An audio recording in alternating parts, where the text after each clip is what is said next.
بہترین قسم کا اسلحہ موجود ہو لیکن چلانے کا فن نہ آتا ہو تو بندہ دشمن کا کچھ بھی نہیں بگاڑ سکتا۔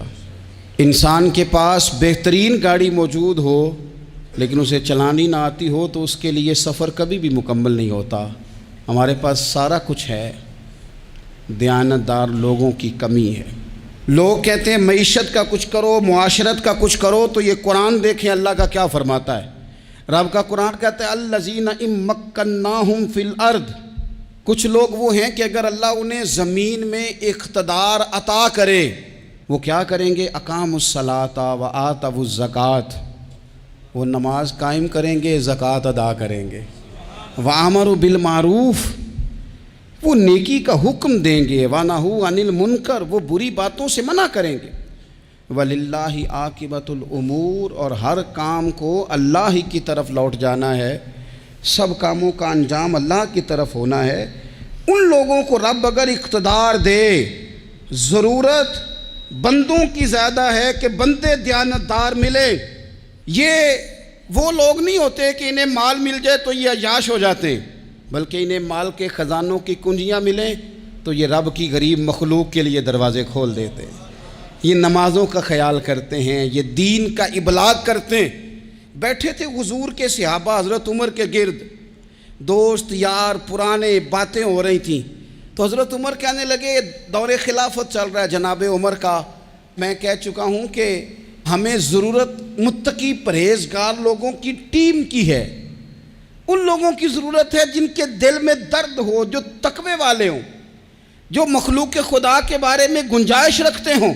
حضرت عمر کے گرد دوست آپ بیٹھے ہیں، تو حضرت عمر کہنے لگے چلو اپنی اپنی کوئی خواہش ہی بتاؤ۔ تو چونکہ حالات بڑے خراب تھے، قحط کا دور تھا، بعض جگہوں پہ غریبوں کو بڑی مشکل تھی، تو سب لوگوں نے صدقات اور خیرات کی ہی بات کی۔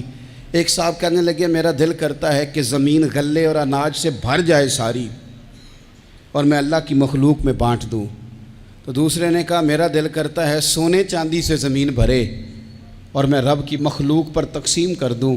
ایک تیسرے صحابی بھی فرمانے لگے میرا دل کرتا ہے سونے چاندی سے نہیں، ہیرے جواہرات سے یہ زمین بھرے اور میں اللہ کی مخلوق میں بانٹ دوں۔ سب اللہ کی مخلوق پر کرم کرنے کی، رحم کرنے کی، تقسیم کرنے کی بات کر رہے تھے۔ تو پھر بول کے کہنے لگے عمر آپ بھی تو بتائیں نا، آپ کی بھی تو کوئی خواہش ہوگی نا۔ حضرت عمر دیر تک خاموش رہے، پھر ٹھنڈی آہ بھری، فرمانے لگے میرا دل کرتا ہے یہ زمین حضرت معاذ بن جبل جیسے لوگوں سے بھر جائے، میرا دل کرتا ہے یہ زمین حضرت حذیفہ بن یمان جیسے لوگوں سے بھر جائے، میرا دل کرتا ہے یہ زمین حضرت ابو عبیدہ بن جراح جیسے لوگوں سے بھر جائے، یہ زمین ان لوگوں سے بھر جائے اور میں پھر ان سب لوگوں کو ساتھ ملا کے زمین پہ رب کی اطاعت کا چلن عام کر دوں، لوگوں کو رب رسول کا فرما بردار بنا دیا جائے، خیر والے لوگوں سے زمین بھرے۔ میری خواہش یہ ہے جب خیر والے لوگوں سے زمین بھر جاتی ہے پھر معیشت بھی ٹھیک ہو جاتی ہے، معاشرت بھی ٹھیک ہو جاتی ہے، دفاعی محاذ پر بھی لوگ کامیاب ہو جاتے ہیں، تعلیم اور صحت کے شعبوں میں بھی مضبوطی آتی ہے۔ شرط یہ ہے تم نے پوچھی ہے امامت کی حقیقت مجھ سے، خدا تجھے میری طرح صاحب اسرار کرے، ہے وہی تیرے زمانے کا امام برحق جو تجھے حاضر و موجود سے بیزار کرے اور موت کی شکل میں دکھلا کے تجھے رخ یار زندگی تیرے لیے اور بھی دشوار کرے۔